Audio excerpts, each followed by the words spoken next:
Hi, this is Phil Mangieri with Restaurant Research, here to discuss findings from our research into the third-party delivery channel. There's been so much discussion about this topic, with some industry players speaking about it as the best thing since sliced bread to operators who want nothing to do with absorbing the cost of these services. Clearly, there are many moving parts to analyze, and we understand that delivery commissions are rapidly evolving, with the chains currently negotiating lower fees. By way of background, it's important to note that the largest third-party delivery aggregators have experienced eye-popping growth and amassed an already sizable book of business without the help of the billion-dollar chains.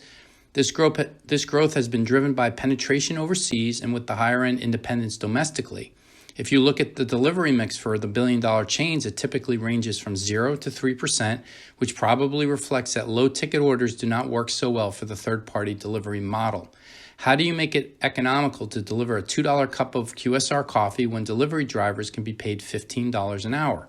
In any case, how do you explain this newfound desire for everyone to eat at home? If delivery is free to the consumer, then maybe they would prefer this opportunity as opposed to driving for dine-in or pick-up. This is how you build a case that delivery is really a separate incremental experience relative to the traditional restaurant business. This argument supports the idea that delivery is really stealing share from the grocery stores. While we find this thesis difficult to swallow, certainly it remains to be seen how incremental, if at all, sales from third-party delivery aggregators will prove to be over the long term. So we can better wrap our arms around this analysis, we thought it would be useful to model some different scenarios in order to highlight the potential profit impact from third-party delivery on a representative QSR store.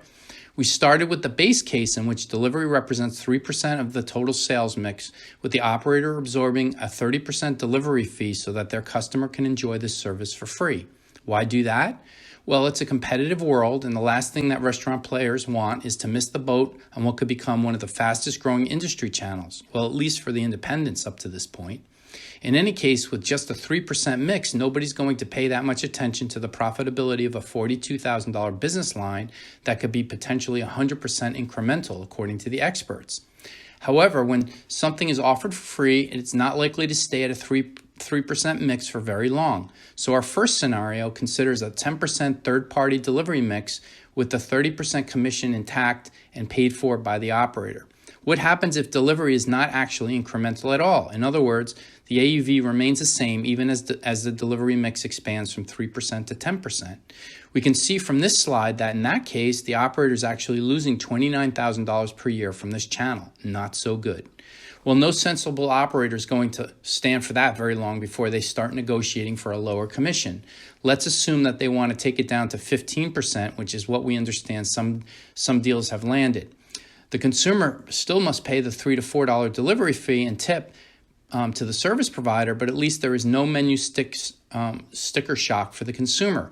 Now we can get more comfortable with the idea that delivery may not be incremental because it's just costing us $8,000 a year to be in the game. Maybe the service providers are telling us that their 30% fee is chump change because they are helping us to reach brand new consumers. You know, a DoorDash foodie who wants to try Burger King for the first time. Let's play along, but only so far. What if third-party delivery sales are really 50% incremental? Can we afford to absorb the 30% fees now? Not happening. Our top line grows some, but we still lose $10,000 per year. We finally find the magic sauce, and we negotiate our delivery fees down to 15%, which we eat, and we get ourselves comfortable that around half of delivery sales are incremental. At least we are in the game while we grow the bottom line by $10,000. Well, at least this works for us operators, even if we're not sure how this model works for the third-party delivery platforms paying their drivers $15 an hour. Not our problem, and self-driving cars are right around the corner in any case.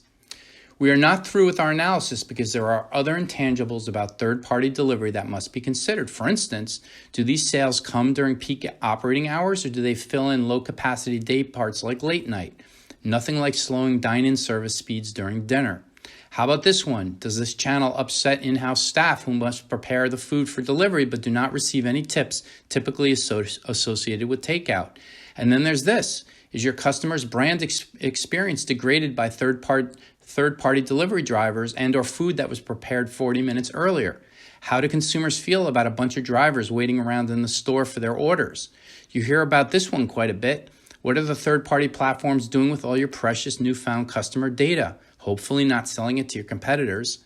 Finally, we must all take a step back to ask the big picture question: are we fueling the next Amazon effect by helping to build a value-added intermediary between us and the consumer? So how about some sensible suggestions with how to deal with third-party delivery?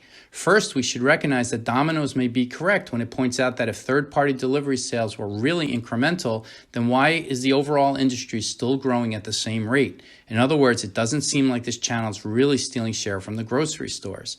At the very least, the industry should negotiate third-party delivery fees down to 15%. Also, consider adding your own $5 delivery fee payable by the customer to every order to cover some of your soft costs, and use part of it to pay a tip to your own staff.